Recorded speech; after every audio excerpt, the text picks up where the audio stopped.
నమస్తే. కాంగ్రెస్ ప్రభుత్వం అధికారంలోకి వచ్చి దాదాపు సంవత్సరం కూడా పూర్తయిపోయింది. మరి ఈ సంవత్సర కాలంలో పరిపాలన ఎలా ఉంది? దాంతో పాటు ఈ మధ్య కేటీఆర్ అరెస్ట్ అంటూ కూడా మరి కొన్ని సోషల్ మీడియాలో చర్చలు జరుగుతున్నాయి. వీటన్నిటి గురించి కూడా మాట్లాడించే ప్రయత్నం చేద్దాం. లోకల్‌లో హైదరాబాద్ స్థానికంగా ఉన్న ప్రజల రియాక్షన్ కూడా మనం ఒక్కసారి అడిగి తెలుసుకునే ప్రయత్నం అయితే చేద్దాం. ఏం పేరక్క? నా పేరు లక్ష్మి అండి. ఎట్లా చూస్తారు? కాంగ్రెస్ ప్రభుత్వం వచ్చి దాదాపు సంవత్సరం అయితాంది. ఎట్లుందంటారు పాలన? ఆహ్, చాలా దరిద్రంగా ఉందని చెప్పాలి. ఏ రకంగా కూడా ఆయన ఫెయిల్యూరే. ఎటు చూసినా అంటే ఒక పేదవాళ్ళకి వచ్చే పెన్షన్లు అనుకోండి, ఇటు రేషన్ కార్డులు అనుకోండి, ఈ రైతు బంధు అనుకోండి, రైతు బీమా ముఖ్యంగా ఏంటంటే ఇక్కడ మాకు సెక్యూరిటీ అనేది లోకల్ ప్రజల్లో పోయింది. ఇంతకుముందు ఏదైనా ఇబ్బంది ఉంటే పోలీస్ వాళ్ళకి మేము ఇన్ఫార్మ్ చేస్తే ఒక 5 నిమిషాలు, 10 నిమిషాల్లో వచ్చేవాళ్ళు. ఇప్పుడు అలాంటిది ఏమీ లేదు. ఉల్టా మేమే వాళ్ళకి భయపడాల్సిన పరిస్థితి అయిపోయింది. ఈ రౌడీ షీటర్లు కానీ, లోకల్ వాళ్ళ లీడర్లు కూడా ఒక రౌడీలాగా బిహేవ్ చేస్తున్నారు.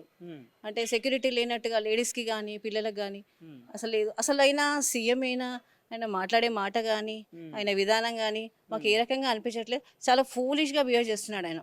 ఆయన మాటల్లో కానీ ఒక పెద్దరికం కానీ అలాంటివి ఏమీ లేవు. సో అలాంటి వ్యక్తి మాకు సీఎం అని బాధపడుతున్నాం. తెలంగాణ 2014లో మనకు వచ్చింది. మనం ఒక 10 ఇయర్స్ అయింది. కానీ డెవలప్ అయ్యే టైంలోనే ఇట్లాంటి ముఖ్యమంత్రి రావడం మన దురదృష్టకరం. ఇంకో అంశము సోషల్ మీడియా వేదికలో కావచ్చు, మొన్న గవర్నర్ ఆమోదం కూడా తెలిపిందంటారు. కేటీఆర్ అరెస్ట్ ఎట్లా అంటే అరెస్ట్ చేస్తారు అని చెప్పి కూడా ఒక వార్త వినిపిస్తా ఉంది. ఎట్లా చూస్తారు? అది కేటీఆర్ అరెస్ట్ చేయడం అంటే అది మామూలు విషయం కాదు. ఆయన ఏదో ప్రతిపక్షంలో ఉన్నారని, ఆయననేదో అంటే ప్రజల దృష్టి మలచాలని ప్రయత్నం చేస్తున్నట్టున్నారు. ఒకవేళ మంచి అంటే ఒక మంచి లీడర్గా ఆయన గుర్తింపు వచ్చింది కాబట్టి ఆయన ప్రతిపక్షం నుంచి అలా చూస్తున్నారేమో. సో అలా ఏమైనా జరిగితే మాత్రం పరిణామాలు చాలా దారుణంగా ఉంటాయేమో. ప్రజల్లో ఆల్రెడీ కాంగ్రెస్ ప్రభుత్వం అంటే ఒక అవేర్నెస్ వచ్చేసింది. ఈ ప్రభుత్వమా ఇలా ఉందేంటి, వీళ్ళు ఏమైనా చేయగలుగుతారా? ఇప్పటివరకైతే ఏం వర్క్స్ కూడా ఏం జరగట్లేదు. ఇంకా ప్రజలు కూడా చాలా ఇబ్బంది పడుతున్నారు. హైడ్రా అనుకోండి, ఇంకేదన్నా కానీ నార్మల్ ప్రజలకు మాత్రం చాలా ఇబ్బందికరంగా ఉంది. కేటీఆర్ అరెస్ట్ చేస్తే మాత్రం చాలా గొడవలు అయితే జరుగుతాయి. ప్రజలు కూడా రెడీగా ఉన్నారు, దేనికైనా సిద్ధంగానే ఉన్నారు. సో దేనికైనా ఫైట్ చేయడానికి. కేటీఆర్కి ఏం సంబంధం? అంటే అది ఆ ప్రభుత్వం ప్రజల్లోకి వచ్చింది, ప్రజల్లో చాలా హెల్ప్ చేశారు, ప్రజల్లో ఉన్నారు, వాళ్ళు ప్రజల పాలన చేసి ప్రతిపక్షంగా ఉన్నారు. ఇప్పుడు కూడా ఏదైనా వాళ్ళు చూస్తున్నారు. అది ప్రజలతోనే ఉన్నారంట. ప్రజలతోనే ఉన్నారు, ప్రజల్లో ఉన్నారు. ఇంకా కూడా వాళ్ళ లీడర్స్ కానీ ఎవరైనా మాకు అవైలబుల్ ఉంటున్నారు, లోకల్లో అవైలబుల్ ఉంటున్నారు. ఇంకోటి అంశము మొన్ననేమో కాళేశ్వరం గురించి అరెస్ట్ అంటున్నారు. ఇవాళ ఫార్ములా ఈరేస్ గురించి అరెస్ట్ అంటున్నారు. దీని అన్ని చూస్తే ప్రజలు ఏమనుకుంటున్నారు? ఎట్లా ఆలోచిస్తారు? అంటే రేవంత్ రెడ్డికి ఇంకా వేరే ఆప్షన్ ఏం లేదనుకుంటాను. ఏదో ఒక రకంగా ప్రజల్ని మలచాలి, ఏదో ఒకటి చేయాలనే ఉద్దేశం తప్ప అక్కడ ఇంకేమీ కనిపించట్లేదు. డైవర్ట్ చేయాలి జనాల్ని. అంటే జనాలు ఈయనకు వ్యతిరేకంగా ఇదవుతున్నారు కాబట్టి ఏదో రకంగా డైవర్ట్ చేస్తే కేటీఆర్ అరెస్ట్ అను ఇంకా ఏదో డైవర్ట్ చేస్తే ప్రజలు డైవర్ట్ అయిపోతారు అనుకుంటున్నారు, కానీ అది జరగని పని. అంటే డైవర్ట్ కోసమే కేటీఆర్ అరెస్ట్ అని ఒక తెరపై అంతే అండి, అంతకు మించి ఏం లేదు అక్కడ. డైవర్ట్ చేసి ఏం చేస్తారు?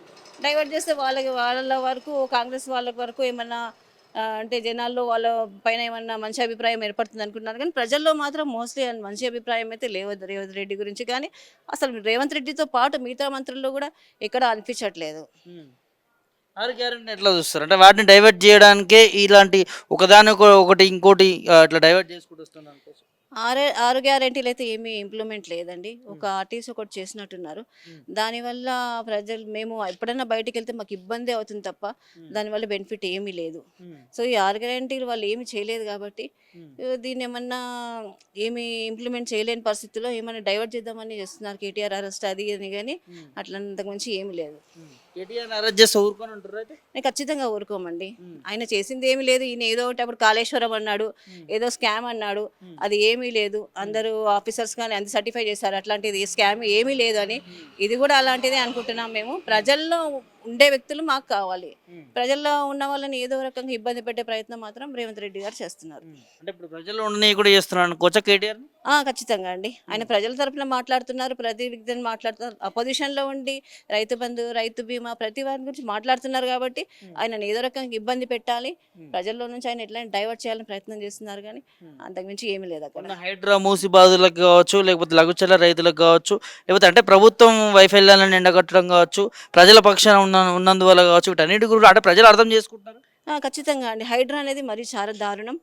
మూసీ సుందరీకరణ అంటే అది వేరే విషయం, కానీ కొంతమందిని ఇబ్బంది పెట్టి బాధ పెట్టి మూసిరి సుందరీకరణ చేసుకొని ఆయన ఏం చేస్తాడో చాలా మంది పాపం ఇబ్బంది పడుతున్నాడు. ఒక సగటు మనిషి ఒక ఇల్లు కట్టుకోవాలి అంటే చాలా ఇబ్బంది. అది చాలా ఒక కళ మనిషికి. అట్లాంటి వాళ్ళు చాలా మందిని ఆయన ఇబ్బంది పెట్టాడు. హైడ్రా కూడా ఇప్పుడు కేటీఆర్ గారు వాళ్ళందరూ సపోర్ట్ గా ఉన్నారు, వాళ్ళ తరఫున మాట్లాడుతున్నారు కాబట్టి ఈయన ఇలా బిహేవ్ చేస్తున్నారు. ఖచ్చితంగా రేవంత్ రెడ్డి గారు మీరు మీ పద్ధతి మార్చుకోవాలి. ప్రజలు చూడండి, ప్రజలకు పనులు చేయండి, ప్రజలకు ఏం అవసరాలు ఏమున్నాయో చూడండి, నిత్యావసరాల ధరలు తగ్గించండి, ప్రజలకు ఏమైనా అవసరమే చూడండి. లోకల్లో మీ లీడర్లు ఏమైనా వచ్చి గల్లీలలో ఇబ్బందులు అడుగుతున్నారా? అది లేదు, ఏమీ పనులు జరగట్లేదు. ఫస్ట్ వాటి మీద దృష్టి పెట్టండి. కేటీఆర్ అరెస్ట్ చేస్తాను, మేము ఇది హైడ్రా చేస్తాం, అట్లా కాదండి. ప్రజల్ని ఇబ్బంది పెట్టకండి. మీరు ఫస్ట్ పెడుతున్నది సామాన్య జనాలని, మధ్యతరగతి జనాలని మాత్రమే.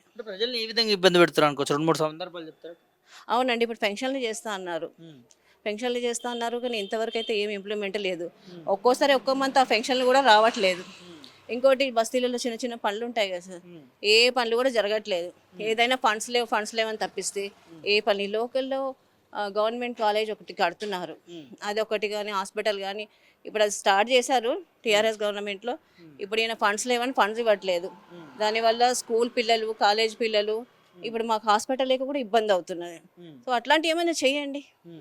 మీరు ప్రజల్లో అయితే ఏం చేయట్లేదు కానీ రాజకీయంగానే ఆలోచిస్తున్నారు తప్ప మధ్యతరగతి మనుషుల గురించి కానీ ప్రజల గురించి కానీ మీరు ఆలోచించట్లేదు. ఇంకో అంశం అక్క, అంటే సోషల్ మీడియాలో వినిపిస్తూ ఉంది కావాల్సిన కేటీఆర్ పైన కుట్రపడినారు. మొన్న కూడా కేటీఆర్ ఒక సవాల్ చేశారు, అంటే ప్రజల పక్షాన మేము ఉంటాము, ప్రతిపక్ష పాత్ర పోషిస్తా ఉన్నాము, మీకు ఎలాంటి ఇబ్బందులు వచ్చినా కూడా తెలంగాణ భవన్కి రండి, జనతా గ్యారేజ్ లెక్క మీకు అందరికీ సహాయపడుతుంది అని చెప్పి కూడా మాట్లాడారు. సో దీనివల్ల ప్రజల కోసం పనిచేస్తా ఉన్నారు వల్ల అందుకని అరెస్ట్ చేస్తున్నారు. ఖచ్చితంగా అనుకోవచ్చండి. ఏంటంటే వీళ్ళు ఏ వర్క్ చేసినా ఏం చేయకపోయినా ప్రతి విషయంలో అయినా ఆ పొజిషన్లో ఉన్నారు, ప్రజల కోసం పోరాడుతున్నారు. సో దానివల్ల వీళ్ళేమవుతుందంటే వీళ్ళకి ఇబ్బంది అవుతుంది. అందుకని వాళ్ళు కేటీఆర్ ఎక్కడైనా చూడండి, ప్రతి విషయంలో కేటీఆర్ గారు మన హైడ్రా కానివ్వండి, లోకల్లో ఎక్కడైనా ఆయన ప్రతి చిన్న విషయంలో ఎక్కడైనా విలేజ్లో ఏదైనా ఇబ్బంది జరిగినా అందరినీ వీళ్ళు అడుగుతున్నారు. ఆయన అపోజిషన్, ఆయనను పక్కకి జరపాలి, ఆయన ఏదన్నా చేయాలి అంటే ఖచ్చితంగా ఆయనని అరెస్ట్ చేస్తామని అంటారు. కానీ ఆయన అరెస్ట్ చేస్తే ప్రజల్లో మాత్రం తిరుగుబాటు వస్తుంది, ఇది రేవంత్ రెడ్డి ఎదుర్కోవాల్సి వస్తుంది. మేమంతా రెడీగా ఉన్నాం ఆయనకు సపోర్ట్కి. మేము సామాన్య ప్రజల్లో మాకు కావాల్సింది, మాకు సరిగ్గా చూసే నాయకులు కావాలి, మమ్మల్ని పట్టించుకునే నాయకులు కావాలి, మా బస్తీ సమస్యలు, మా ఏరియా సమస్యలు పట్టించుకునే నాయకులు కావాలి. మేము ఖచ్చితంగా సపోర్ట్ చేస్తాం. ఎక్కడి నుంచి? మీ పేరు? నా పేరు లక్ష్మి అండి, నేను సీతాఫల్ మండి నామాల గురించి మాట్లాడుతున్నాను.